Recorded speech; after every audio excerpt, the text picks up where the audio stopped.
What is up, NFL fans, and welcome back to another episode of the NFL Whip Around. I'm Jeff Hartman, joined by Coach Kevin Smith. Coach, how's it going? What's up, Jeff? How was your Memorial Day? It was good. It was good. I wish I could say relaxing. I had to do a lot of work over the weekend, but still, hey, as other people take time off, I guess I got to pick up the slack. So no rest for the wicked. Here we are. The NFL Whip Around doesn't miss a beat. And let's talk about the owners' meetings. Last week, Coach, before we we talked about the potential changes for rules like the tush push. The owners spoke in a lot of ways. Let's first talk about the first thing that happened, which was the Detroit Lions. Now, they had the proposal to reseed the postseason.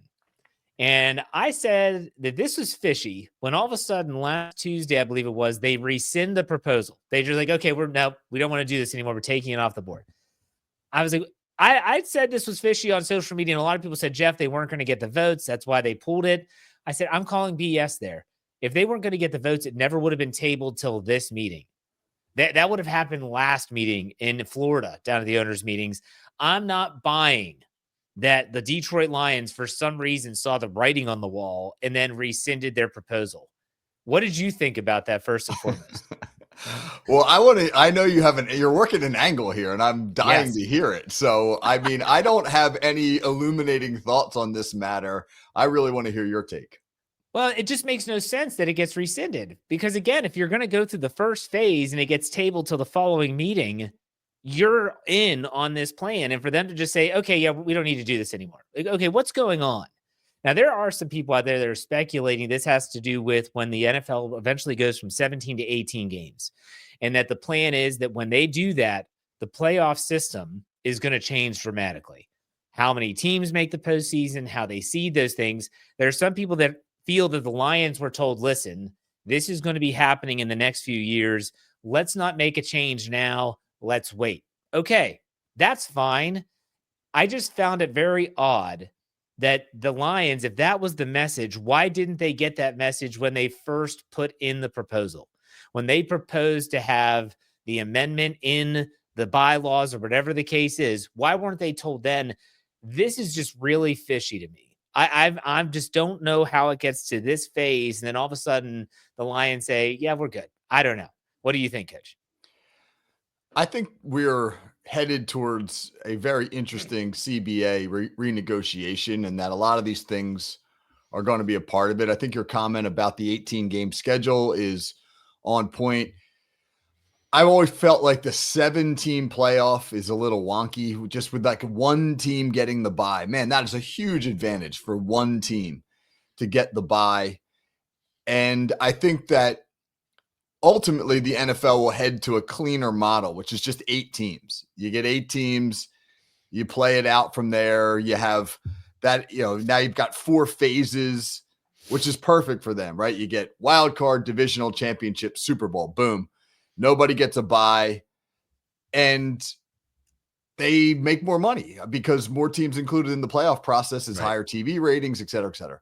So I think that there's a chance that that could be true, and that this will just be part of a much broader conversation when we get to the CBA. So I looked it up while you were talking because I was curious. When does the current collective bargaining agreement, CBA as you refer to it, when does it expire? It doesn't expire until after the 2030 season. Yeah. That's a 20-year agreement. Yeah. That's a 2011 was the last one. And so everyone is saying that what's going to happen is the Players Association is going to have to be willing to go to the table before this expires to try and renegotiate the 18 games, and they're going to want something in return. I'm not so sure what that would be. Is the Players Association going to say, okay, we'll go to the table, we'll redo the CBA earlier than it's originally slated to expire after the 2030 season? What do you think the players are going to ask for in return? Is it going to be, hey, we're going to scrap this rookie pay scale? We need to get as much as we can to these rookies. What are your thoughts? What would the players want? We know what the owners want. What are the players going to want in return? Money. I mean, I just feel. But how does it come though? They're just more income. Like the contracts are going to go up anyways. Yes, they're going to want money, but how? Well, you are uh, much like with American society in general, you are seeing a separation of income distribution, Yes. where the top 1% are now earning the lion's share of the dollars, right? You get these unbelievably lucrative quarterback contracts that are now into the hundreds of millions. And the top 10 players or so at every position are earning a fabulous amount of money. And it's not like your run of the mill utilitarian NFL player is struggling. The average salary in the NFL now, or the medium salary, I should say, is over $1 million a year. The minimum is up to, I don't know, for veterans, like 700 something $1,000. I mean, it's really taken off. That currently, under the current CBA, the players get 48% of the overall revenue. And owners have been making some noise lately about how they think that maybe that's too much because operating costs have risen significantly, and that maybe they'll push back against that in the new CBA. Otherwise, what if it's not money though, right? What is it? Well, you could negotiate the preseason down to one preseason game if you wanted Oh, to, which right. What kind of brutal. quality of football is that going to make for in September? Uh It's gonna be a preseason game essentially. Is yeah. what you're gonna see. You're gonna see a crappy product, in my opinion. Yeah, like think about baseball right now. Hitters are just starting to round into shape here as we approach June, because the first 2 months of the year in most places is played in miserable weather and they're not acclimated yet. So are we going to go through that in football? September is the warm up because an 18 game schedule takes us into mid February. So what's September going to look like? Yeah. I could definitely see the players saying we need another bye week if we go to 18. So we want to decrease. This could be where you talk about this was kicked around I think it was last offseason. The potential of having OTAs flow right into training camp. Remember that we talked about an extended break after the season. Yep. The players might be going for that. The players are not, and they should not budge on the percentage that they're making. Like they shouldn't budge. And I have to be honest, if they do open up negotiations before this expires, there's a part of me that feels like they're going to be opening up Pandora's box. And this could get ugly. And it could be everything but the smooth negotiations a lot of people are expecting. You agree with that or disagree? I do agree with that. And the players have to be very careful because while nobody wants a lockout or a shutdown or anything like that, the owners will survive it easily. But if you're the players, your window for playing in the NFL is so small that forfeiting part of that window is really risky. And so, in order to open this up, like any contractual agreement, especially a CBA agreement between a union and an employer, Pandora's box is the right word because a lot of times you open that up, you're not going to get it shut again.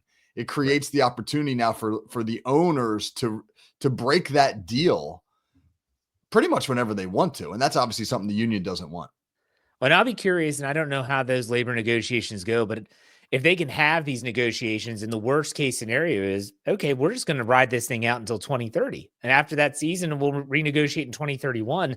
If that's the case, the players can say, you want an 18th game. Well, you're going to have to wait. And so it's going to be a bad battle of tug of war. We'll talk about that as it goes. Well, I do want you to know talk. what else, real Go ahead. quick, Jeff. You know what else the owners want, and this will speak to your point about another bye week. They want an expanded international schedule. Yeah. And you're currently under the current CBA, it limits it to 10 international games. I've read that they want as many as 16. Well, if you're including that many international games, you've got to figure out how to structure it so teams get rest. Yeah, because I mean, if you're wanting every team basically, to have an international game of some kind, you're going to have to incorporate a lot of that stuff. And like I said, there's going to be a lot of factors, not just the overall pie that's being broken down between owners and players. We'll see how that goes. But the owners also did pipe up and spoke, and they again, shady stuff happening, man. They bring in Jason Kelsey, of all people, to Jeffrey Lurie, brings in a former player to speak to the owners like they're too stupid to understand what the tush push is.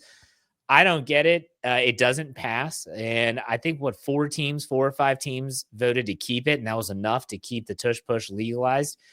What was your takeaway? Were you surprised that the owners said at least enough owners voted to keep it than they were to shoot it down? I actually thought it was a smart move to bring in Kelsey, and here's why. His pitch to the owners was mostly about the safety of the play, that he actually argued to the owners that it is a safer play than the vast majority of football plays because of the way that the leverage is being applied on that play. And I don't know if that convinced anybody to vote to keep it, but it was a far better approach than Jeffrey Lurie's speech, which was like, "You're all soft, you're all scared of the Eagles." That's a loose transcription of his speech. But he basically made this emotional speech about how everybody's out to get the Eagles because they've been so successful with this. Kelsey's was a much more measured approach. You'd almost expect the opposite: the player to be the emotional one and the owner to be more reasoned. But it stays. I'm a fan. I don't love the aesthetics of the play. I don't love the notion of pushing a runner from behind. I don't love that part of it. But I also don't love the idea of Philly's gotten really good at this thing that everybody else has the ability to get good at. So let's target them and try and take it away. It does feel to me calculated in a way that is trying to, not punish Philadelphia, but take away something that they've learned how to do really well. My thoughts on this, Coach. I'm going to ask you a question before I go any further. Hey, are you a fan of the show, the Shark Tank? We've watched, yeah. My son likes it for some reason at 12 years old. It's a phenomenal show. It's very entertaining. And so I envision the owners meeting, this past one that just happened, to be like Jeffrey Lurie is on Shark Tank. And he comes in and goes, "Sharks, I've got a proposal. I want to keep the tush push alive because you all are soft and you can't stop the Eagles. But I want to also bring in my partner here. And here comes Jason Kelsey, and he's pitching it." Is this what it's going to be, though? Like, let's say the Detroit Lions proposal didn't get rescinded. Is Dan Campbell going to come in and give a fiery speech about all the reasons why reseeding is the way it should be? I don't know. Like, it to me, Jason Kelsey coming in defeats the purpose of an owner's meeting. He's not an owner of a team. Why is he there? Why is he talking about this? If I'm Art Rooney II of the Steelers, I'm like, can we get this guy out of here? He doesn't own a team. Why is he here? But it's becoming political. I get that. Yeah, and, you see this every State of the Union address. The president brings some prop in, some citizen who they honor for because they passing some bill that's going to benefit their political party, and they're going to use that person as a prop. You go, whatever it takes, man, to get the deal done, I guess is the philosophy. Yeah, it's interesting, but the tush push stays alive for at least another year. I don't think it has a shelf life. I think that this might be the last year that it's legalized. You agree? Yeah, I think it's moving in that direction for sure. Yeah. I also think this: go ahead. when the Eagles play the Green Bay Packers, who Green Bay is on Philly's schedule, and Green Bay is the team that brought this proposal. Yes. I will not be shocked if on the first play of the game the Eagles go tush push, just as a big middle finger to the Packers. Not only that, if they did tush push for like 3 consecutive plays and then get a first down, that would be just like rubbing salt in the wound. Oh, 100%. And I'd be here for that because I'm an immature guy, so I could get on board with that. So all right, let's also talk about this is not a proposal. This is a rumor. Okay, this comes from Ari, I think it's Myrov. I don't know. It's My Sports Update on Twitter and X. He writes, NFL Commissioner Roger Goodell said the owners had a lengthy discussion at the league meetings about the salary cap system, how well it's working, whether teams are operating within its intended spirit, and what changes might be needed in the next round of the collective bargaining with the players union.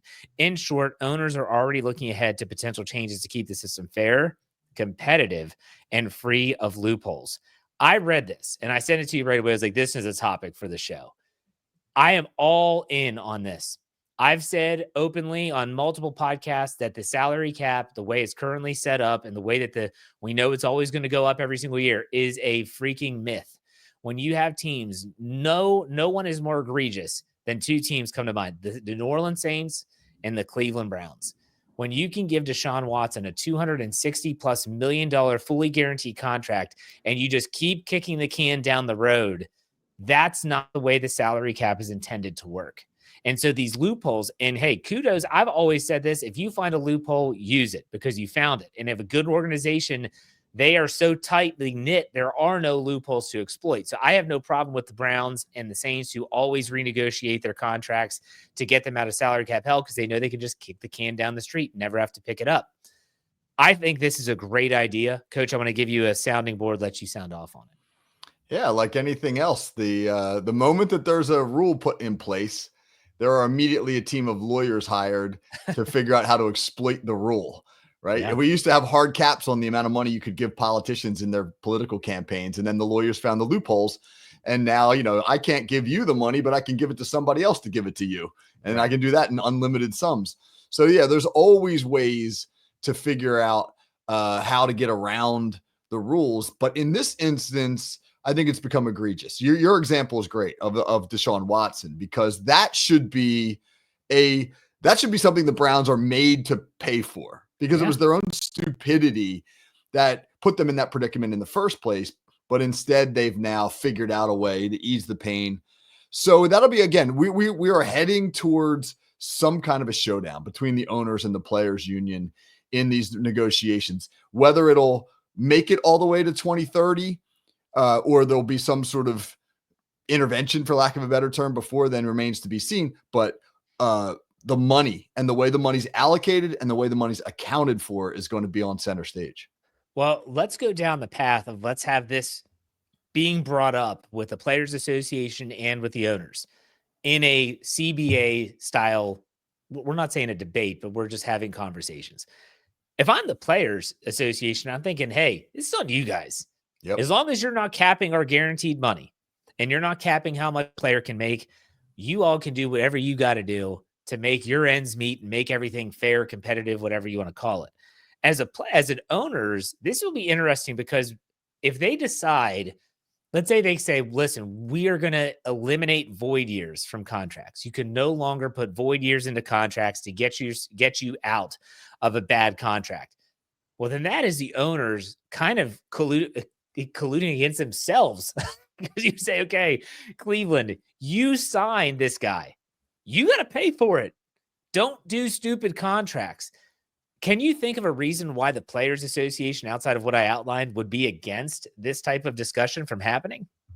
As long as it doesn't cut into guaranteed money, no, I Right. can't think of it, because the guaranteed money is the thing that's the most important to the players, because they recognize this is what I know I'm getting. And as long as you don't start chipping away at that, why would they care?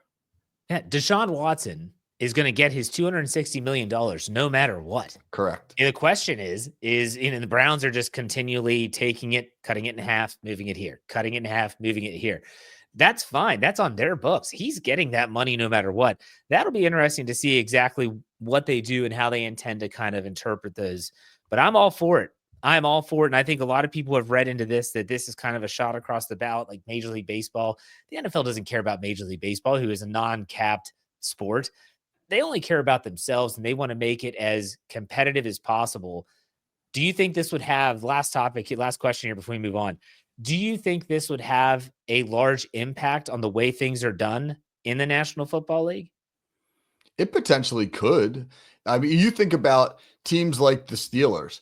They've been tremendous. When Omar Khan was their finance guy before he Yeah. became the GM, they were tremendous at appearing to be right up against the cap and having no money to really work with, and then somehow managing to re-sign all their major players and add a few guys in free agency. And we would sit around as a group and say, how'd they do it? How did they figure that out?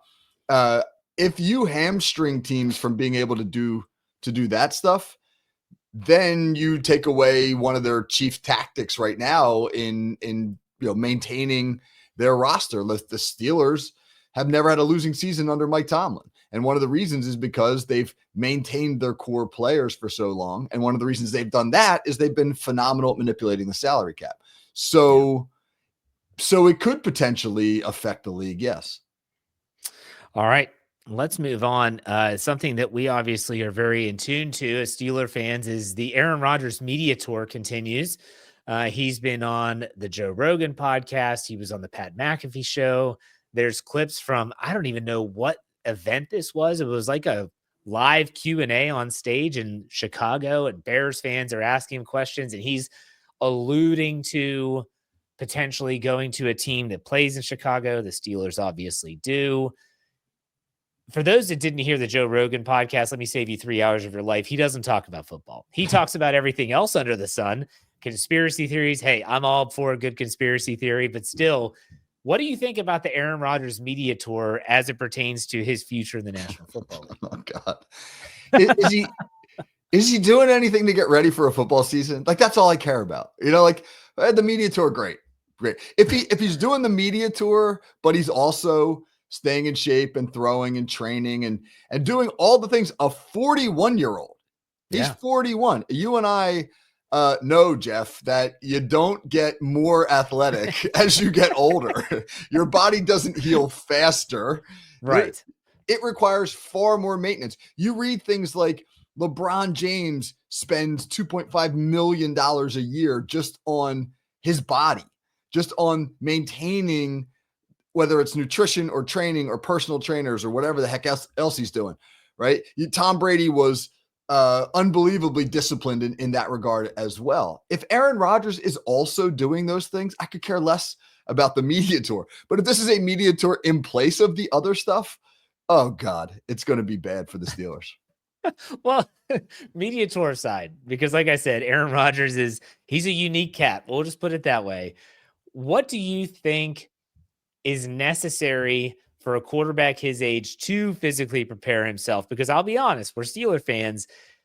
How many years did we hear towards the end of Ben Roethlisberger's career? Ben's coming in the best shape of his life. Get ready. Here we go. He's been training hard. And he would show up. And yes, a circle is a shape, but he would not. This dude didn't do any training. And he would openly state he doesn't throw in the offseason. He said, I come into camp and that's me getting my arm ready, because in the offseason, he needs to let his arm rest. Well, I don't know, coach. You think about it. If you're a 41-year-old quarterback, how much training do you need to do in the offseason to get yourself ready? Assuming you're going to have a training camp to get you physically ready. Well, it's a good point, but Ben Roethlisberger was also 6'5" and 240 pounds. He was younger than Aaron Rodgers was, even when he retired. Aaron Rodgers is smaller. He's not that far removed from an Achilles injury, which is significant.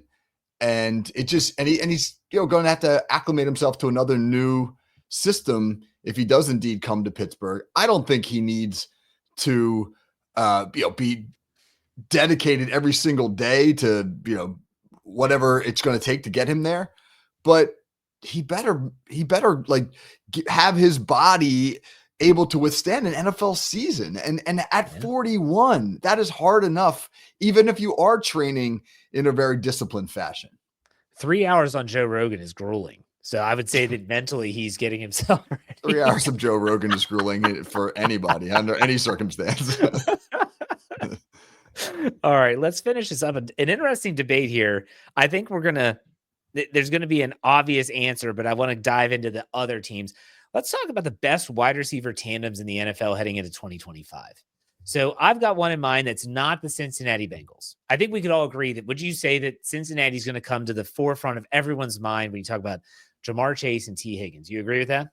Yeah, I think they're probably, if you polled most people, they'd be considered the best. Okay. So can you think outside of them, what's another team that you're like, this tandem might be right there with them? I think the way that Philadelphia uses A.J. Brown and Devonta Smith puts them in that conversation. But the one I'm most interested in, I'm really interested in how Sean McVay now puts. Damn it. Did I take your one? Oh, I'm sorry, Jeff. I'm sorry. Okay, go I'll let ahead. you talk about it. No, seriously, go ahead. I'll chime in afterwards. Well, I think a lot of it is use, right? Like, you have George Pickens and CeeDee Lamb together now in Dallas. But do we trust the Cowboys to figure out how to use those guys to get the most out of the potential that duo represents? I do trust Sean McVay to get the most out of a Devonta Adams, Puka Nacua pairing, because he's just demonstrated time and again that he's one of the most innovative schemers in all of football. So I think now to give Matthew Stafford that other elite receiver will really open up what was already a pretty good offense in Los Angeles. It's definitely an interesting discussion based on the fact that it all comes down to health. Puka Nacua has not been the healthiest receiver since he came into the league. But if he can stay healthy, man, that guy has proven to be a really, really good weapon with Matthew Stafford. And Devontae Adams, it's tough to gauge. What does he bring anymore?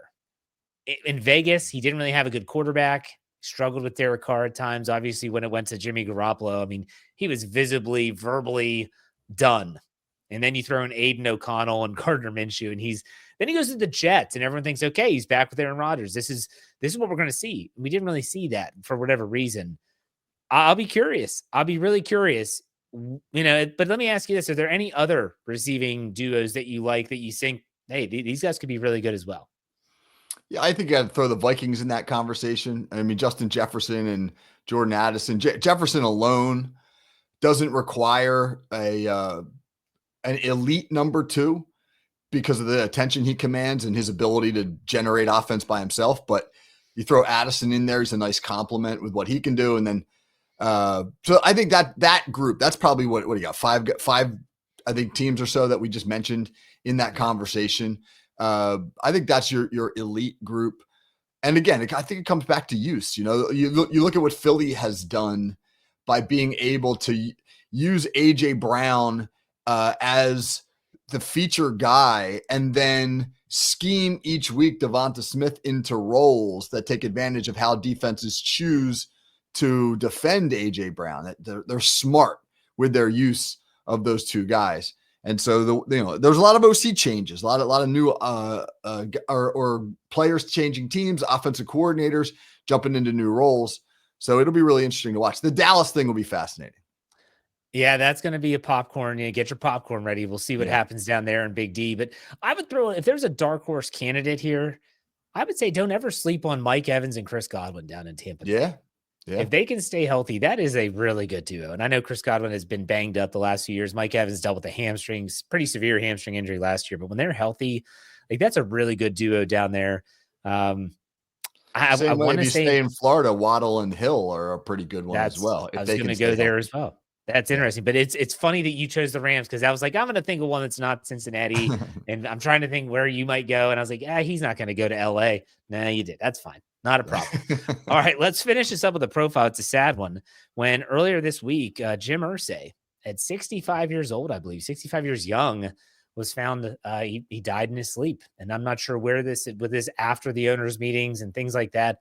The Indianapolis Colts organization has been reeling since then. His daughter, I believe, is going to be taking over the director of operations with the Indianapolis Colts. Really sad story, really young guy. And he had his demons, that's for sure. And he was very open about those and his addictions at times. Coach, anything you want to say about Jim Irsay? Just a fascinating guy. He was 24 years old when he was made the general manager of the Colts, youngest GM in the history of the league. He was 37 when he took over as their owner. You mentioned his demons, some substance abuse issues. He probably had some steroid use that, there as well. I think you remember when he was all yoked up, squatting 600 pounds and benching, almost 400 pounds and ass to grass, baby. Ass to grass. That's right. He's,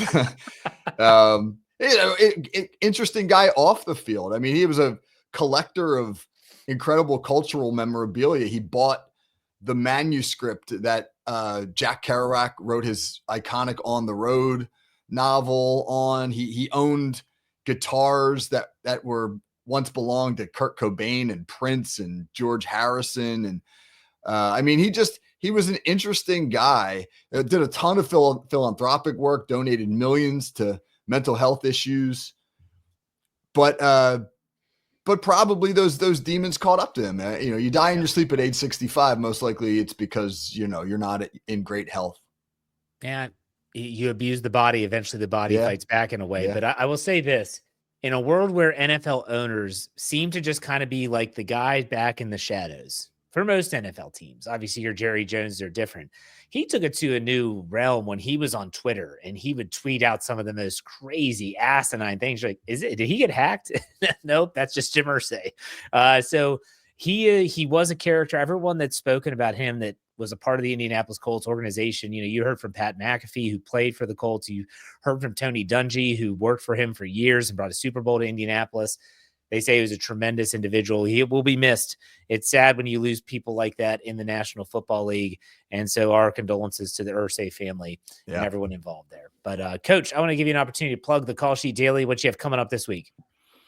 Yeah, Monday we did a show where we remembered the legacy of Pat Tillman on Memorial Day. He's an interesting and complicated story as a NFL player who left his career in the midst of his prime to enlist in the military after the 9/11 attacks and was killed in Afghanistan. He's a very interesting story. Today, on Tuesday, that show on Monday was my 100th episode of the Call Sheet Daily. So on today's show, we're looking back on the first 100 episodes, and I'm talking about just some things that I've learned from coaches I've interviewed, from the process of launching into this new venture. So it's been a really exciting 5 months. I can't believe I've been at it 5 months already, but it's been a really exciting venture, and kind of reflecting on that a little bit today. Now you're doing this. Are you doing the state of the franchise every week for a every team? week? Be the New York Giants this week. Yeah, New York Giants in our state of the franchise. They're an interesting story. Yes. Just the quarterback situation alone will make them interesting to talk about. When are the Steelers up? Because I mean, I'll keep my phone ready in case you need someone to talk. I'm holding on to the Steelers. I want them. They're not up until Mr. Rogers makes a decision. I'll put it that way. One way or the other. I like that plan. All right, Coach. As always, thanks for your time. Hope you had a great weekend, and we'll talk next week. Take it easy.